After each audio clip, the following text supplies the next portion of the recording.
Olá, turma, tudo bem com vocês? Infelizmente, essa quarentena continua, nós continuamos ministrando aulas online. Obviamente, não era o nosso objetivo, não era o que nós queríamos, mas continuamos nessa pegada, cada um no seu tempo, cada um com a sua tranquilidade, cada um tentando fazer o máximo e um pouquinho mais dia após dia.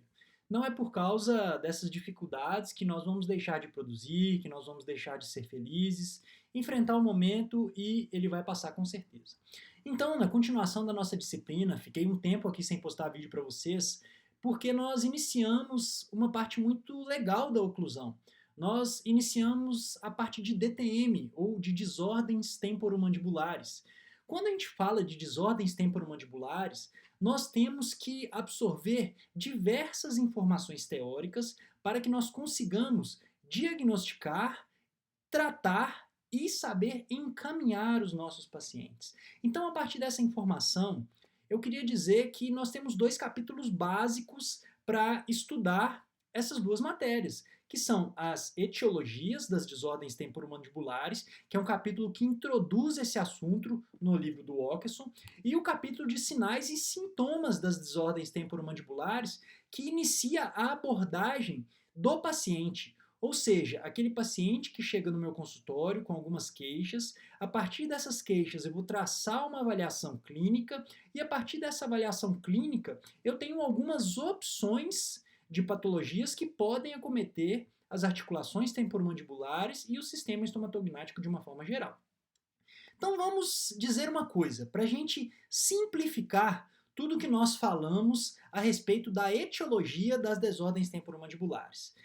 As DTMs, elas apresentam etiologia multifatorial. Ou seja, o que isso quer dizer? Quer dizer que podem ser inúmeros os fatores que influenciam ou no aparecimento ou na continuidade de algumas desordens relacionadas às articulações temporomandibulares.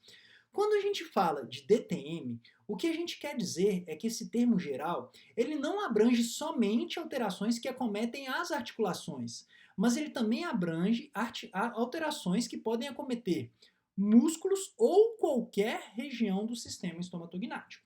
Então, quando a gente fala, segundo Walkerson, dos fatores etiológicos de disfunção temporomandibular, esse gráfico ele resume muito bem todo o nosso raciocínio, no qual um indivíduo saudável, sem sintomas, sem sintomatologia, sem nenhum tipo de queixa, ele é exposto a algum dos 5 grandes fatores etiológicos das desordens temporomandibulares, que podem ser fatores oclusais, trauma, estresse emocional, estímulos de dor profunda ou parafunções. E, na maioria dos casos, mais de um desses fatores etiológicos estão associados para que esse paciente desenvolva alguma disfunção temporomandibular. A partir da exposição desse paciente saudável a algum desses fatores etiológicos ou a um grupo desses fatores etiológicos, por influência genética, biológica, hormonal, ou seja, por influência individual do indivíduo, aquele paciente ele vai evoluir ou não para um quadro de desordem temporomandibular. E o que vai influenciar naquele paciente se ele vai desenvolver ou não a patologia é a adaptabilidade do mesmo, o que varia de pessoa para pessoa. Tem pacientes que, expostos ao mínimo desses fatores etiológicos, desenvolvem a patologia, ao passo que muitos pacientes que são expostos frequentemente a qualquer um desses fatores etiológicos não desenvolvem nenhum tipo de patologia. Então, quando a gente fala das patologias que acometem o sistema estomatognático, nós temos que ter bastante calma e entender. Então vamos pegar a desordem temporomandibular como um grande grupo de alterações que pode acometer o sistema estomatognático. E quando eu falo isso, eu falo que pode acometer articulações, dentes, músculos, qualquer uma das partes funcionais do sistema estomatognático. Então eu tenho a DTM, o grande grupo.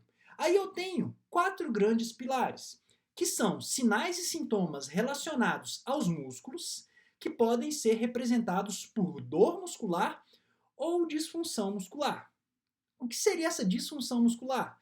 Quando aquele músculo ele perde a capacidade de execução da sua função primordial, que é o movimento, ou ele reduz a capacidade de movimento, que é a sua função primordial.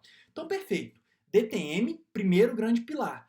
desordens ou sinais e sintomas que acometem músculos, na forma de dor e disfunção. Um segundo pilar de sinais e sintomas, ainda dentro do sistema estomatognático, são as desordens relacionadas à articulação temporomandibular propriamente dita, que também podem se desenvolver com dor ou disfunção. Quando a gente fala de disfunção das articulações temporomandibulares, o que isso quer dizer?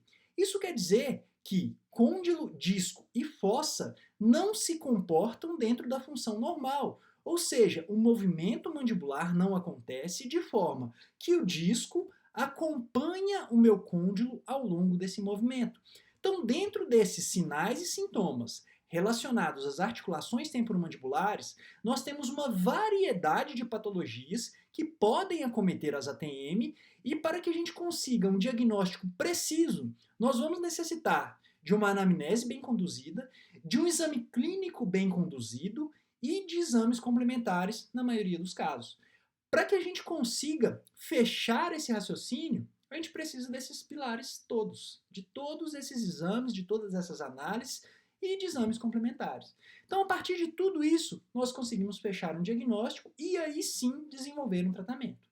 Um terceiro pilar de sinais e sintomas, ainda relacionados ao grande grupo de desordens temporomandibulares, são as desordens que acometem os dentes, ou seja, alterações em dentes ou em tecido de suporte, tecido periodontal, que são sinais e sintomas clínicos de desordens temporomandibulares. E ainda, como um quarto pilar, nós temos a cefaleia, que é um outro tipo de sinal e sintoma relacionado à desordem temporomandibular, que está relacionada muitas vezes com a patologia e que o tratamento muitas vezes não cabe somente ao cirurgião dentista. Então vamos resumir de uma forma bem simples. Nós temos a DTM, ou seja, a desordem temporomandibular, que é o grande grupo de manifestações patológicas dentro do sistema estomatognático. Dentro desse grande grupo, nós temos sinais e sintomas clínicos, que estão relacionados a músculos, às ATMs propriamente ditas, aos dentes e tecidos de suporte e outros sinais e sintomas clínicos que também se enquadram na grande patologia que a gente chama de desordem temporomandibular. Então, pessoal, o que eu queria mostrar para vocês e dizer para vocês isso hoje era isso.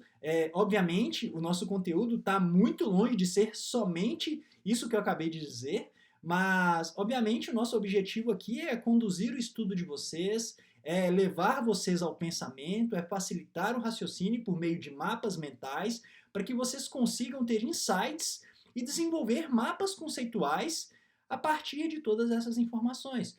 Obviamente, esse vídeo ele não vai abordar toda a matéria, nem é nosso objetivo. Isso tem o objetivo simplesmente de vocês entenderem de forma superficial e se interessarem para um estudo mais aprofundado e se interessarem mais pelas nossas aulas que nós fazemos semanalmente. Então é isso, pessoal. Eu agradeço demais vocês estarem aqui me assistindo. Conto com vocês. E no mais, paz, saúde, cada um no seu tempo, cada dia um pouquinho melhor do que o dia anterior. Um beijo, até mais.